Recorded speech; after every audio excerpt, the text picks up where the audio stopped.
meeting physical force with soul force. The marvelous new militancy which has engulfed the Negro community must not lead us to a distrust of all white people. For many of our white brothers, as evidenced by their presence here today, have come to realize that their destiny is tied up with our destiny.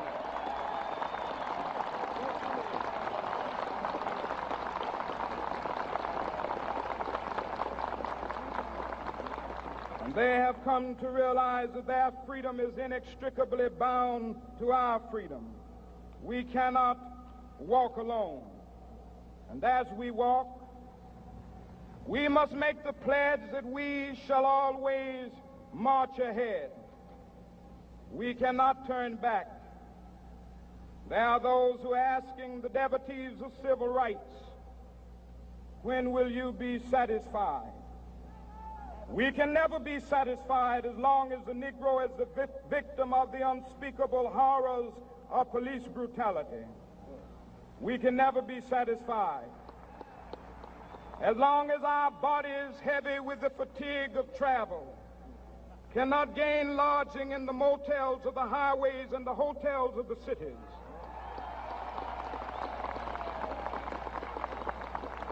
We cannot be satisfied as long as the Negro's basic mobility is from a smaller ghetto to a larger one. We can never be satisfied as long as our children are stripped of their selfhood and robbed of their dignity by signs stating for whites only.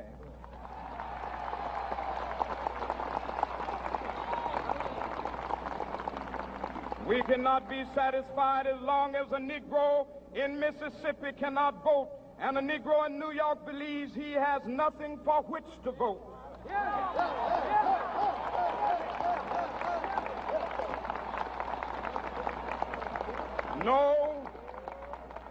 No, we are not satisfied, and we will not be satisfied until justice rolls down like waters and righteousness like a mighty stream.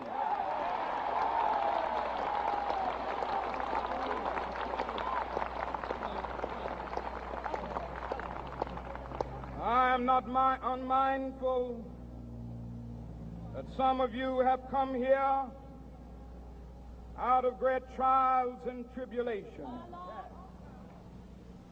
Some of you have come fresh from narrow jail cells. Some of you have come from areas where your quest for freedom left you battered by the storms of persecution and staggered by the winds of police brutality. You have been the veterans of creative suffering. Continue to work with the faith that unearned suffering is redemptive. Go back to Mississippi. Go back to Alabama. Go back to South Carolina. Go back to Georgia. Go back to Louisiana. Go back to the slums and ghettos of our northern cities. Knowing that somehow this situation can and will be changed. Let us not wallow in the valley of despair. I say to you today, my friend,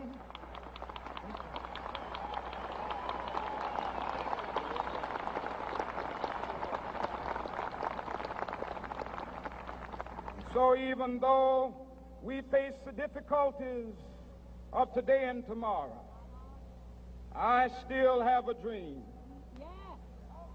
It is a dream deeply rooted in the American dream.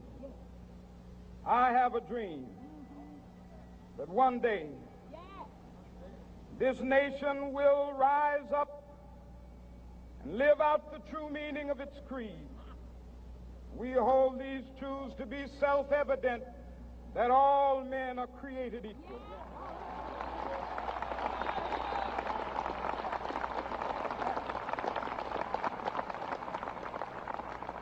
I have a dream that one day on the red hills of Georgia, the sons of former slaves and the sons of former slave owners will be able to sit down together at the table of brotherhood.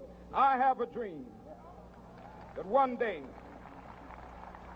even the state of Mississippi, a state sweltering with the heat of injustice, sweltering with the heat of oppression, will be transformed into an oasis of freedom and justice. I have a dream that my 4 little children will one day live in a nation where they will not be judged by the color of their skin, but by the content of their character. I have a dream today.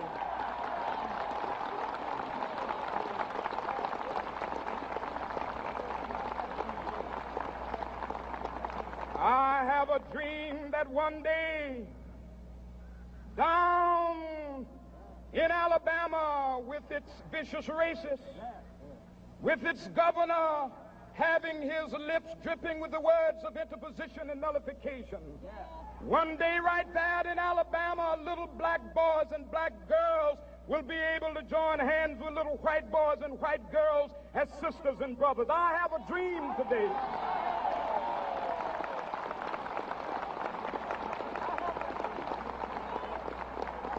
I have a dream that one day every valley shall be exalted, and every hill and mountain shall be made low. The rough places will be made plain, and the crooked places will be made straight, and the glory of the Lord shall be revealed, and all flesh shall see it together. This is our hope.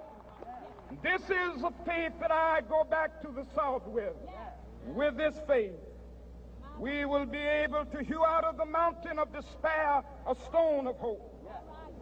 With this faith, we will be able to transform the jangling discords of our nation into a beautiful symphony of brotherhood.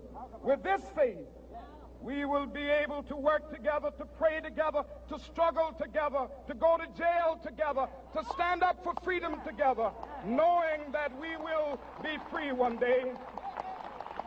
This will be the day. This will be the day when all of God's children will be able to sing with new meaning, "My country, tears of thee. Sweet land of liberty, of thee I sing.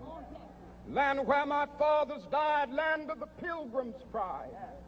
From every mountainside, let freedom ring. And if America is to be a great nation, this must become true.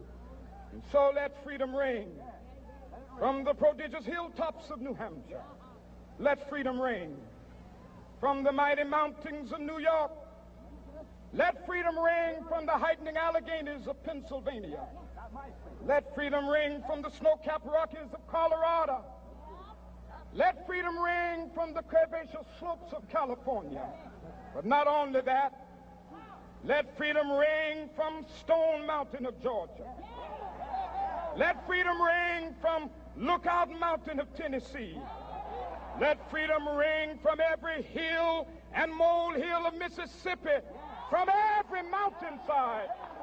Let freedom ring. And when this happens, and when we allow freedom ring, when we let it ring from every village and every hamlet, from every state and every city, we will be able to speed up that day when all of God's children, black men and white men, Jews and Gentiles, Protestants and Catholics, will be able to join hands and sing in the words of the old Negro spiritual, "Free at last, free at last. Thank God Almighty, we are free at last."